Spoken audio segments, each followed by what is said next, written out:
Hey guys, it's Kesara, and today I'm going to be talking about cozy fall reads. So in my last recommendation video, I talked about creepy fall reads. If you're more in like the almost horror or horror mood, I highly recommend checking out that one. I'll link it up in the cards for you guys. But this one is more for cozy fall reads, which I feel like everyone has a different definition of what cozy is. Personally for me, it's fantasy. I love a good fantasy book, but for it to be a fall read, it kind of has to be kind of in between fantasy and contemporary or like near historical fiction. So it has more of a real world aspect to it with fantasy elements, almost magical realism. I feel a little bit more cozy when it's more on the fantasy side, and I also like things with good mystery, and because fall it's getting darker quicker and things like that, I think of something that is maybe a little bit darker, but because it's fantasy, it's still a little bit more magical. I don't know how to explain that, but that's how I think of when I think of like what a cozy fall read is. So in this video, I'm gonna give you guys those books that I would read kind of usually towards the end of fall going into the winter months. So the first book that I want to talk about is The Water Dancer by Ta-Nehisi Coates. So I actually read this earlier this year, like back in, I want to say January, February, around that time.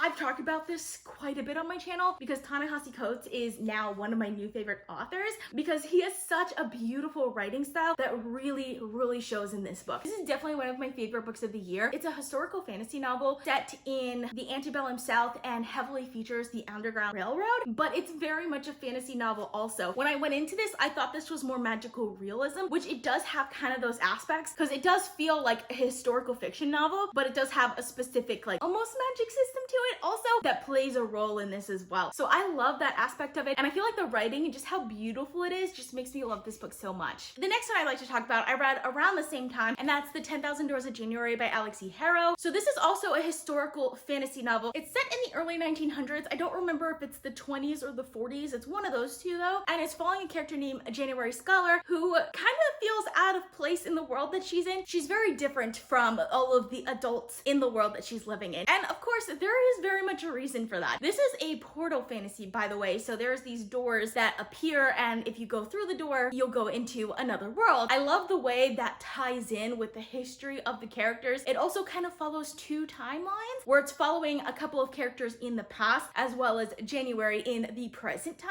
and this book is just written so beautifully. The writing I feel like is what makes this book for me because it has, again, this is another one that has kind of like that magical realism aspect to it, but is a little bit more on the fantasy side and does it so well. It's just absolutely beautiful in its imagery, and I love the story, and I related to the main character so much that I just absolutely loved this book. So the next one that I'd like to recommend you guys is also because the writing is just absolutely beautiful, and this one is straight up a YA novel, and that's Strange the Dreamer by Laini Taylor. I picked up this book on a complete whim, November of, I want to say 2018, and this completely blew me away. I did not expect very much from this going into it, but the writing is just so beautiful and dreamlike. It really fits the premise of the story. This story is about Laszlo Strange, who was an orphan and a librarian, and he sets out on this journey to find the lost city of Weeb. But the magic in it specifically has to do with like dreams and nightmares and those sort of things, and I just love that type of magic. But like I said, what really makes this book is just how beautiful the writing is. It just puts this book on a completely another level, and I absolutely loved that aspect of it. Plot-wise, it's probably not the most fast-moving plot or even the most interesting, but because of how beautiful the writing is and the dreamlike quality of this book, I absolutely love this. So this next book is probably one most people would recommend for winter. Personally, I read mostly only high fantasy during winter, so for me, this would be definitely a late fall going into winter book, and that's The Bear and the Nightingale by Catherine Arden. So this is set in the Russian wilderness where winter lasts most of the year, and it's kind of a retelling of Russian folklore following this family, and the main character Vasya is one of the daughters in the family, but it kind of also follows like her brothers and sisters, and things are kind of stirred up when her father brings home a new stepmother from Moscow. I absolutely love this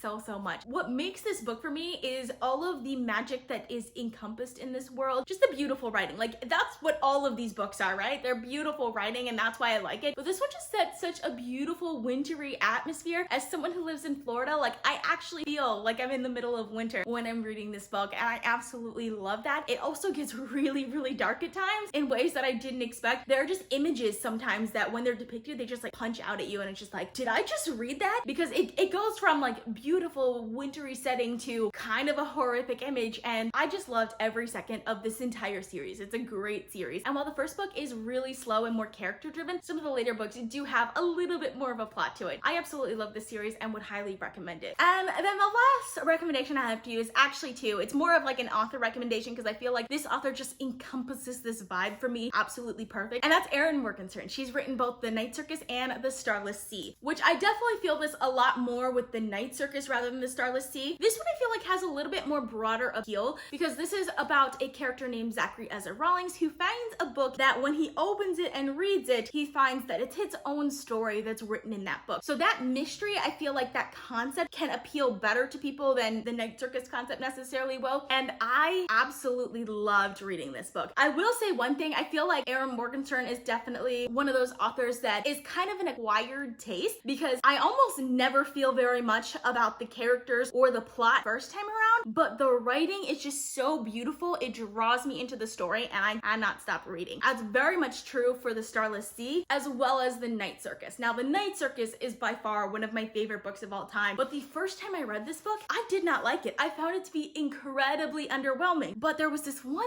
scene towards the very beginning about a cup that breaks and then is put back together magically. The way that scene is described, I could not get it out of my head. So even though I had given this book like I think 3 stars at the time, I thought it was fine but just underwhelming, I went back and decided to borrow the audiobook to reread that one scene. I just wanted to listen to that one scene, or because I didn't have the physical book on me at the time, and I could not stop listening to the audiobook because not just that one scene, but literally it's just like scene after scene after scene where the image just gets so stuck in your mind. And it's just because of the beauty of the way this book is written. It has such dynamic images that are depicted so perfectly. It's almost like watching a movie. And because I love this book so much because of the writing, actually currently rereading this, a very, very slow reread, mind you, just because this is what I'm in the mood for. It's gonna be like the 4th time now, but like on this go around, like I'm actually really loving the characters in a way that I absolutely did not the first time around. And there are definitely images that I'm like really excited to get to and see, and I just love this book so much. This book is so great, and I feel like it just completely encompasses the feel of the cozy fall read for me. So if you've read any of these books, let me know down in the comments because I'd love to discuss with you guys. I post videos on Sundays, Tuesdays, Thursdays, and Saturdays, so consider subscribing. And if you want to be notified as soon as I upload, you can click that little bell icon. If you like this video, please give it a big thumbs up to support my channel. All social media links are in the description down below. Thank you guys so much for watching, and I'll see you guys next time.